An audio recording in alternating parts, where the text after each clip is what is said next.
Batu bara dijualnya ton, permata dijualnya gram.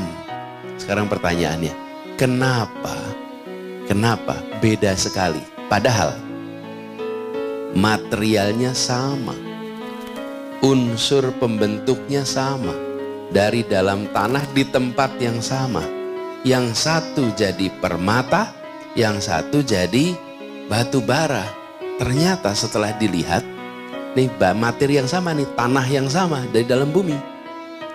Yang kena tekanan tinggi, yang digembleng dengan suhu yang tinggi, dalam waktu yang panjang, dia jadi permata. Yang tidak kena tekanan tinggi, yang tidak kena suhu tinggi, dia jadi batu bara. Jadi adik-adik di sini mendapatkan tekanan yang tinggi, gemblengan yang tinggi, insya Allah nanti jadi permata-permata umat di masa depan. Jadi kalau sakit digembleng, yang tidak digembleng jadi apa? Batu bara. Sekarang adik-adik kalau memilih jadi permata, menjadi batu bara. Permata. Cuman permata harus digembleng. Mau nggak? Mau. Jadi ketika melihat menjadi permata, itu biasanya lihatnya udah jadi permata hebat nih. Lupa ke belakangnya itu ada proses yang panjang. Setiap hari mengerjakan ini terus, gembleng itu terus. Nah, itu di bidang apapun, jangan harap instan. Yang instan itu adanya mie instan. Tidak ada permata yang instan. Betul ya? Jadi adik-adik semua, ini saya ingin sampaikan kepada adik-adik sebagai sebuah hikmah.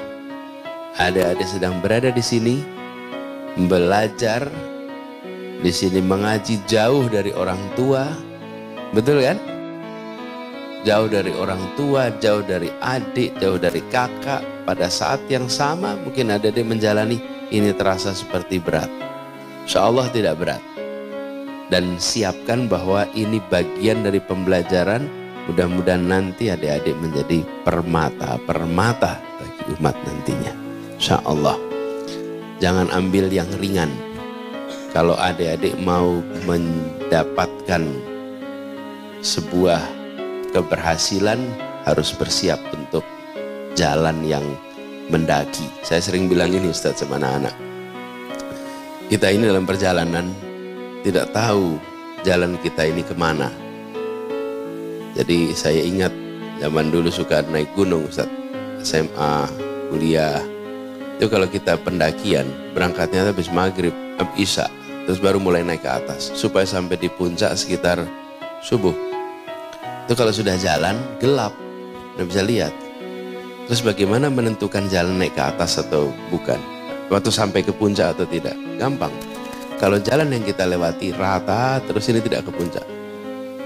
Kalau jalan yang kita lewati menurun, ini pasti tidak ke puncak.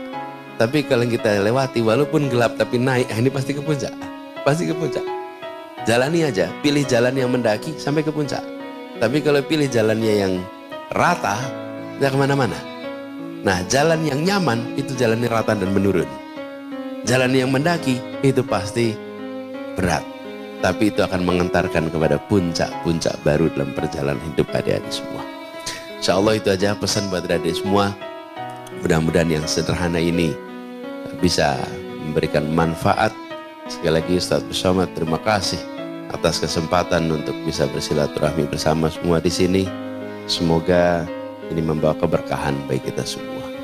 Demikian dari kami, kurang lebih mohon dimaafkan. Wallahu muwaffiq ila aqwamit thoriq. Nasrun minallah wa fathun qarib. Assalamualaikum warahmatullahi wabarakatuh.